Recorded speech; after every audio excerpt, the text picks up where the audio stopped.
Your academy for spiritual awakening.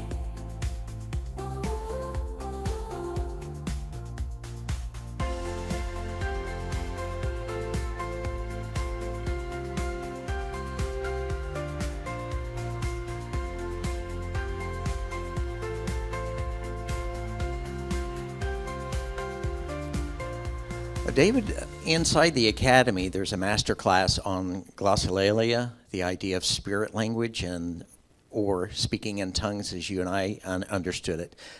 Share a bit more about that. Yeah, speaking in tongues, it was called in my day, was actually an experience that happened around 1905 or so with a group of people on Azusa Street in Los Angeles who was just praying. They didn't know what they was praying for. They just needed something to happen. And so they prayed, and this experience came upon them, and they began to speak in sounds that were not known to the brain. Okay. So there was no language the brain had learned. Okay. It was an unknown language or unknown tongue, we Not call innate it. to them. And that began individually. to be connected to Acts 2:4. When they came together in the upper room, Yes. and the Spirit came upon them like a flame of fire set Right. upon them, and they heard every man in their own language. Now that's different than unknown tongue. That was different, but somehow Pentecostalism grabbed onto that and Okay. said that was speaking in other tongues.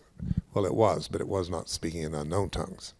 But that is mentioned throughout the Bible. Paul talks about it, and he talks about how we can speak in a spirit language for the edifying of our faith. Okay. Okay. Well, that's then, and I've been pretty quiet about it because I didn't want to be just associated with that experience in Pentecost. Right. But now there's kind of a new phenomenon that's happening that I'm really excited about called light language. And it's happening all over the world. A lot of it's coming out of Australia and different places. And they're not calling it glossolalia. Glossolalia is just a Greek word that means speaking in sounds of Okay. languages. But this is different. This is different than what I experienced in speaking in tongues. Now, here's what I believe is happening based on my inner research, is that we use very little of our consciousness. You use 5% of your consciousness every day. 95% of your consciousness is unconscious. And I think something wonderful is happening in the sense of an awakening. And I think what's awakening is that unused consciousness that we haven't used is awakening. And I think that it's becoming enlightened. So as enlightenment, it's taking on the language of itself, which is light. And people are becoming more enlightened. Now, I'm not talking about just learning off the internet. I'm not just talking about learning academically. I'm talking about people are coming up with new ideas, new thoughts. There's an expansion of consciousness that's going on. And I think that new part of our consciousness that hasn't learned a terrestrial human language. See, I got a part of consciousness that didn't learn English or Latin or Greek or Aramaic or any of those earthly language. It's just staying in its pure state of light. Therefore, it is speaking its own language, which is light language. And remember, everything started with let there be light. That's the first language of Right. creation is light language. So you're hearing now people that are speaking in sounds that the brain doesn't know what's talking about. Have I heard you talk about it as the unused parts of the cell being gibberish or something like that, and maybe there's a connection there somehow? Yeah, there is. I'm trying to...